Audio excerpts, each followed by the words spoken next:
we've got a surprise visitor. I heard some noise over here, so I came over to see what's going on. There you have it. It's installed, and basically I just have to connect the MAF. Hi, Neighbor Rich here. Welcome to the channel and the adventures of Neighbor Rich. Today we're going to be doing some pretty fun stuff. But before we get started, I just wanted to tell you that, I've got my official Neighbor Rich's retired hat on, and certainly there's something else that I wanted to show you, which is my official Neighbor Rich retirement pillow, giving you my daily schedule, which basically includes nothing, break, nada, lunch, zip, zero, break, and zilch. That's not to mention the occasional nap that has to be inserted in between some of those time frames. Anyhow, I hope you're having a great day. I wanted to do this upload because there are some really exciting things that have happened because of my retirement. My next door neighbor, Streetspeed717, actually stole my Z06. I'm going to say stole because, he borrowed it under false pretenses.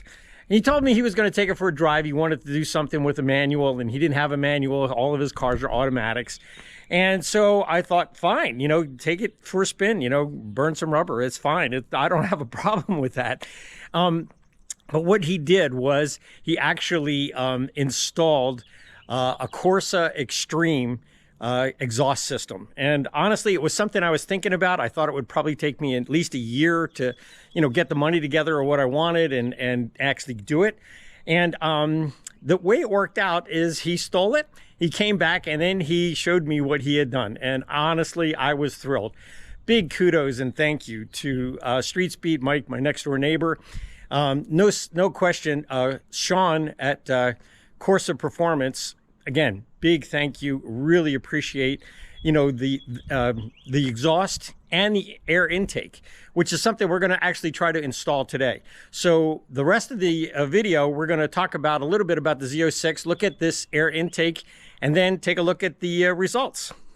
One of the things that I would definitely recommend for, all Corvette owners or anybody that has a special car that they really, really appreciate is to make sure that you have a really decent cover. The cover that I have actually is the one from GM, and it's actually a Z06 cover. I don't know if you can see it, it's like lightly embossed, but it says Z06 actually in the cover itself. And so, again, this is an official GM cover. The other thing that I think is really important to have is, a battery charger or battery tender.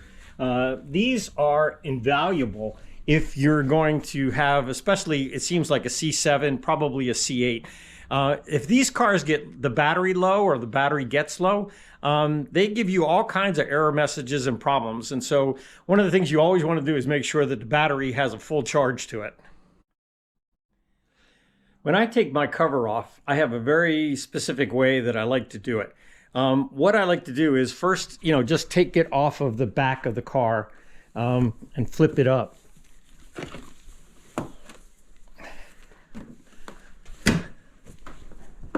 Like that. Again, loving that. But, that's the first thing that I do. Then I take the two mirror holders off on either side, and I fold it to the middle. And you'll see what I'm talking about in a second.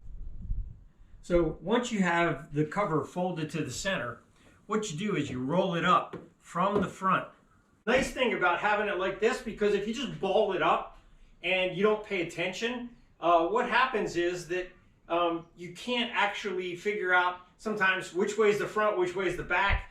You can write on the inside of the cover or whatever, but this makes it really convenient to put the cover back on. You just go from here and you roll it out. Now you're ready to put the cover back on. Now I think it's time for a little cold start action. I'm really looking forward to hearing this.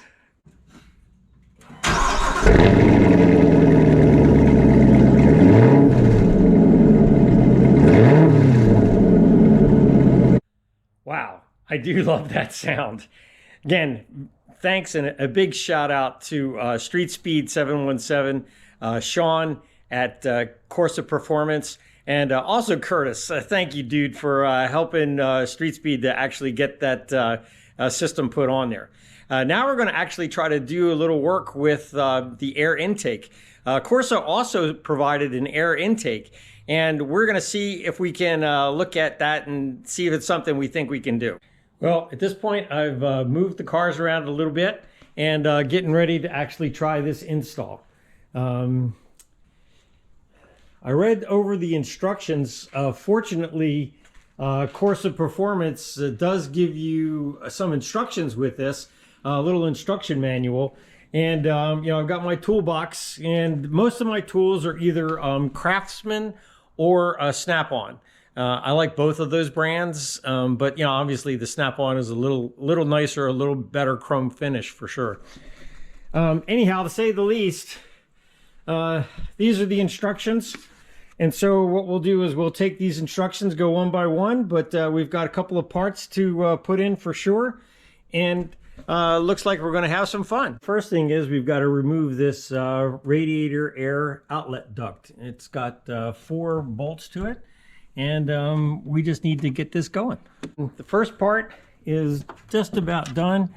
Take this screw out. The thing that I do, and again, everybody's got a little bit different system, but you know what I do is I tend to use just a couple of different paper cups. This is a plastic cup, but to be able to keep things straight so that I know where things are and hopefully screws don't get lost. All right, well, let's take this off of here. Yeah, that just comes right out. And there we have our first piece out and done. And we can take a look at the rest of this and see what we need to do next. So next, we take this MAF sensor off, and supposedly it just comes out of there pretty easily. So there is a little clip right here on the top. I hope you can see it, but you just push that down, and then basically this pops loose, and you can get that up and out of the way. Next is going to be the oil line. So to get this oil breather line off, what you have to do is you have to press down on this gray bracket. It's very difficult, and you got to have a lot of finger strength or use a pair of pliers to actually get it. Once it's released, then it comes right off of there. And then the next thing is to take the hose off of the throttle body. Now that the clamp is loosened, we can just kind of take that off. And then the next thing will be to take it off from the other side, like that. And voila, the first part is off, and we're ready to now work on the air box itself. Well, guess what? We've got a surprise visitor. I heard some noise over here, so I came over to see what's going on, and it looks like we're making progress. We are making progress. We're getting ready to really kind of do some of these things. We got to just take this clip off here.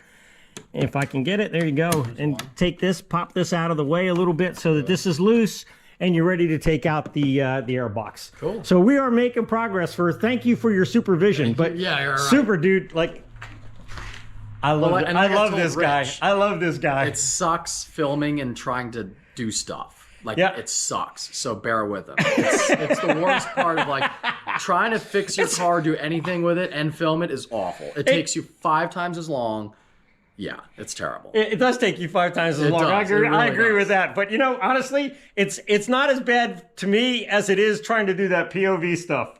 Well, that's because you don't have a setup yet. We'll get you a setup. All right. You'll actually enjoy that. That sounds good. All right. Good luck. I'm excited to see it. Yeah, thanks for stopping. We'll be done. Come back in about an hour. On the Neighborhood's channel. There you go. I think that's a little optimistic. Give it 2 hours. All right. Well, that was a nice little visit from Street Speed. I wasn't expecting that. He's over there playing with one of his toys. But the thing I wanted to mention real quick was that what I did was I was trying to start this with the short extension, and the short extension is a little too small. You actually need a longer extension if you're really going to try to get these bolts out.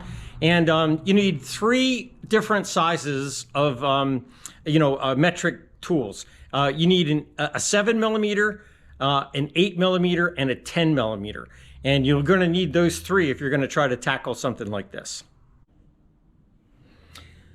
Okay, well, we've got the two bolts out from the air box and put them in my little plastic cup, and now this is really kind of ready to come loose and pull out of here.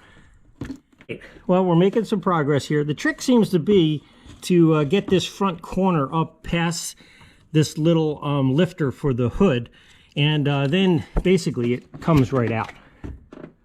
Get the old unit out took me about a half an hour, but again, I had to stop a lot of times because of you know, trying to film and do that in between. But what I wanted to show you, one of the things that they ask is you have to take out these three little grommets. They're actually what holds the new one in, but you can see the size difference of these two filters. I mean, here's the old filter, the stock from GM, and here's the new one. Look at the size difference. How much more breathing room that's going to give the supercharger. So what you do is, from the old one, you take the little, there's a suction cup type one, and then two that are actually bolts. And what you do is you pop these little grommets out, and then it's real easy to slip the little rubber gaskets in, and then you put the grommets back in. Now you're ready to actually install this into the Corvette. So now we have the new airbox in place, and pretty much we just need to push in that bottom suction type mount, and then we can line the holes and put these two screws back into this, so that'll be mounted. And then the next thing that we need to do is we need to switch out this little sensor and put it into the new unit. The CORSA instructions have been great so far. They've really kind of led me right through this. And we now have the new filter on there, and also the oil receptacle. And we're ready to actually put this in place and put this in the new airbox. Well, and there you have it. It's installed, and basically I just have to connect the MAF and the oil breather, and we're all done. That'll do it for the install. I'd say overall it took me a little bit more than an hour straight time. I mean, I had to stop a lot of times and just reread instructions, but I also, you know, had to pick up the camera and think about what I was going to be saying. So, yeah, it took a little bit longer than that for sure. But, you know, overall, you know, it's not that bad of a job. And certainly if you got a couple of tools and a little bit of mechanics, you can take care of this kind of an install without question. I think it looks absolutely stunning. I love the new look. And once again, thank you, CORSA Performance and SHAWN. Really appreciate it. Street Speed and everyone. And with that, I think it's time to start this bad boy up and take it for a little drive. Time for another cold start. Oh my gosh, that is so loud. It's a great day here in the 717 area code. As you can tell, sky is blue, it's gorgeous, and I now have everything done, and I'm ready to put the top down and take this bad boy for a little spin. So I do want to leave you with a positive message as always, and that is, you know, we spend a lot of time investing time, money, energy into all kinds of things, including cars. But one of the things that I wanted to just say is make sure that you're investing in the people you love. You know, spend that time, spend that money. It's well worth it, because when you invest in the people you love, the dividends are huge. Anyhow, this is Neighbor Rich. Hope you're having a great day. Take care, and I'll see you in the next one.